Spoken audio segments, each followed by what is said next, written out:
이러면 들린다.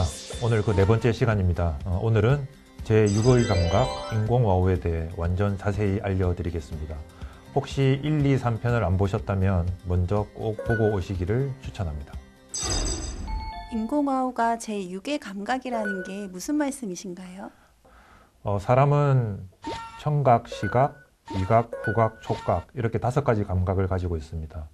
그중 감각을 완전히 소실했을 때 회복할 수 있는 것은 청각이 유일합니다.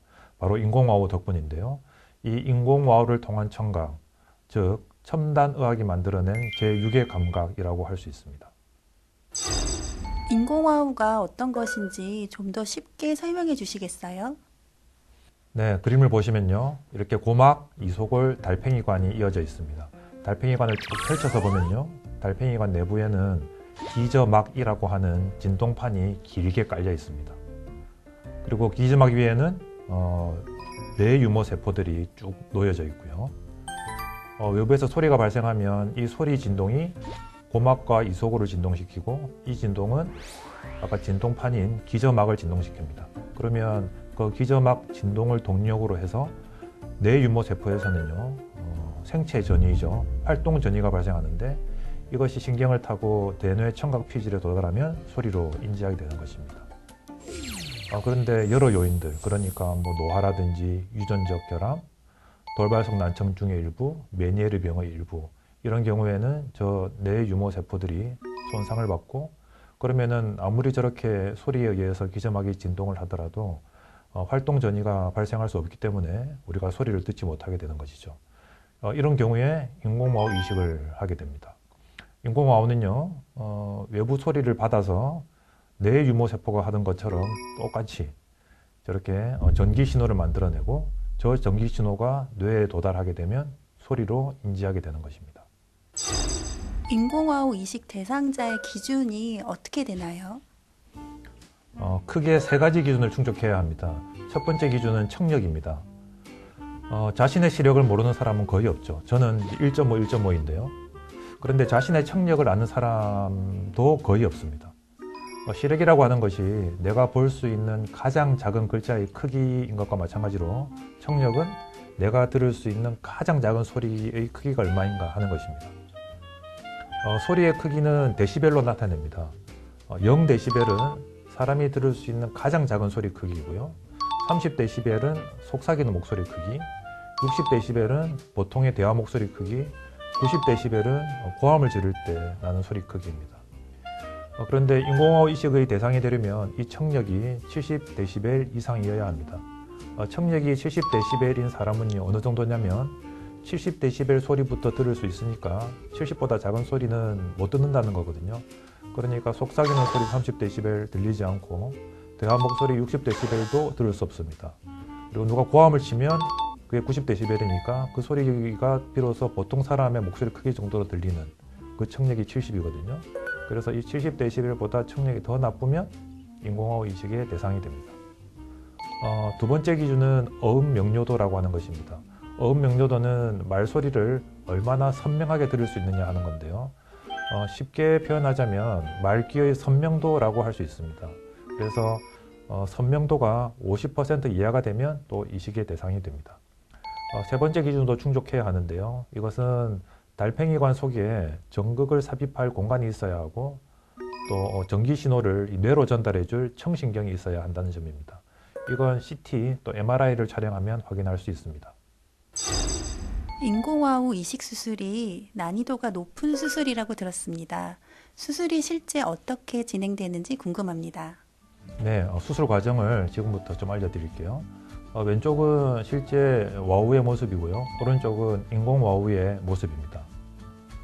인공와우는 크게 두 부분으로 나눠지는데요. 사람 몸속에 이식되는 내부기기 그리고 외부에 부착하는 외부기기로 구성이 됩니다. 이게 귀의 모식도입니다.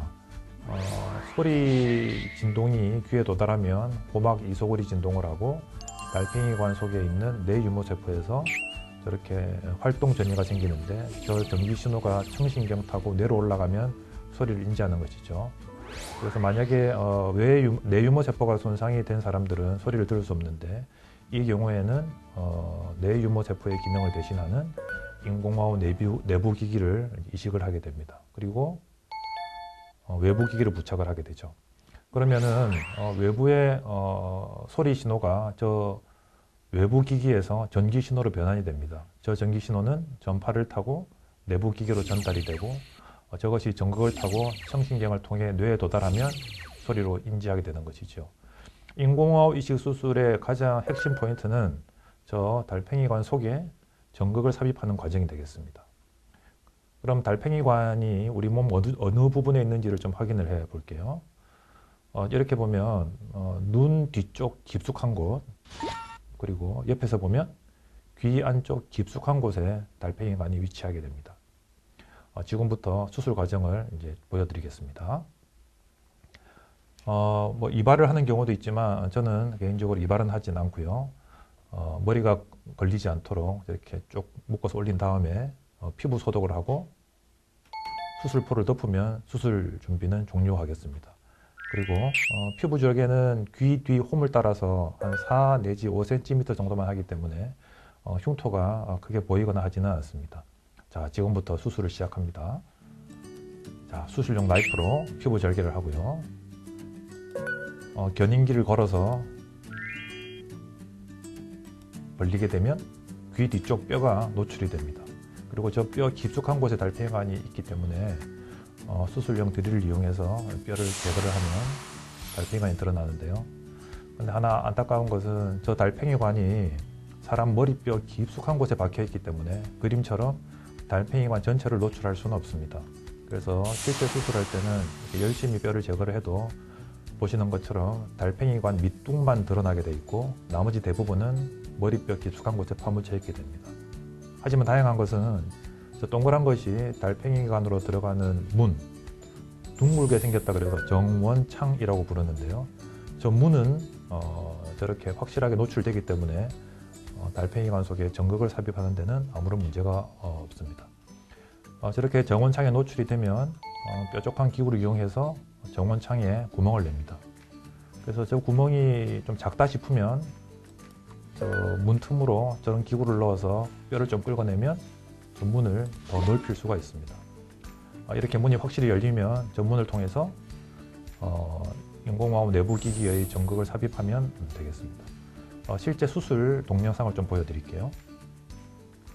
가운데 보이는 것이 저 둥근 것이 아까 그 창문 정원창이 되겠습니다. 저 정원창을 저렇게 뾰족한 기구로 살짝 구멍을 내고요. 구멍이 조금 보시는 것처럼 작다 싶을 때는요, 저 문틈으로 저런 주걱같이 생긴 기구를 밀어 넣어서 뼈를 살살 긁어내면 저 문을 더 넓힐 수가 있습니다. 꽤 넓어졌죠? 자, 이렇게 하고요. 내부 기기의 본체를 저렇게 삽입을 하고 전극을 보시면 달팽이관 내부에서 달팽이관의 굴곡을 따라 꼬일 수 있도록 이렇게 디자인되어 있습니다. 그래서 달팽이관 전극의 끝부분을 아까 저 정원창 문으로 살짝 밀어 넣은 다음에 왼손으로 전극을 쭉 밀어 넣으면 저기 내부에서 달팽이관의 굴곡을 따라 꼬이게 되어 있는 거죠. 저렇게 조심스럽게 휘스를 제거를 하고, 자, 이렇게 하면은 전극 삽입이 종료되었습니다. 그러면은 이제 견인기를 이제 풀고요. 그리고 이제 절개 부위는요, 이렇게 봉합을 하면 수술이 종료되겠습니다. 수술 다음 날 아침 모습이 되겠습니다. 감쪽 같죠?